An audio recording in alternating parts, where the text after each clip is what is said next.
Oluvannyuma lw'ebigezo kuba nti bifundikiddwa ebya Primary Living Examinations PLE ebyakamalirizo eby'ekibiina ekyomusanvu mu ggwanga lyonna, abasasi baffe mu bitundu eby'enjawulo basobodde okwogerako n'abayizi awamu n'abasomesa ku ngeri ebigezo bino gye bitambudde, era abasomesa ne balaga essuubi nti abaana baabwe bajja kuyitira waggulu kubanga baakoze ekisoboka kyonna okubateekateeka ekimala. Ebigezo bya P7 okwetoloola eggwanga lyonna ebyatandise eggulo bikomekerezeddwa olwaleero okwetoloola eggwanga lyonna.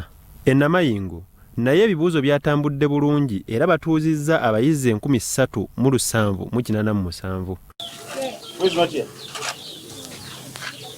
Makali Vincent akulira ebyenjigiriza ku disitulikiti agamba nti abasomesa bakoze omulimu gwabwe nga kali kisigalidde eri bayizi okussa mu nkola bye babasomesa. We hope our learners are going to perform better since their teachers and their parents have been helping them to study. Shonahel Godfrey akulira essomero lya Namayingo Primary School agamba abayizi babaagaliza buwanguzi mu bibuuzo byabwe kubanga abasomesa babawadde ebyo byonna ebyetaagisa okulaba nga bayita ebibuuzo byabwe. I'm very happy that teachers have done whatever they have done and the children are very ready to do this examination and excel.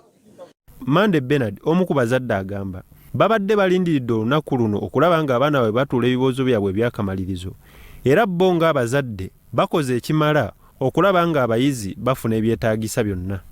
We as the parents of these children, we are also happy that they are graduating from this level to the next level, and we wish them well as they sit for their exams. Abamu ku bayizi be twogedde nabo beebazizza Katonda asobozesezza bazadde baabwe n'abasomesa okulaba nga babawa buli ekyetaagisa okuyita obulungi ebibuuzo era ne basuubiza okuyitira waggulu. To read the question and understand and be careful when answering the questions. We have been waiting for this moment. I assure you that we are going to perform very well as the teachers have performed their work. I thank the NEB and I thank all our teachers who have taught us since January. Thank them for the work that they have done. Biasande Charles, Salt TV,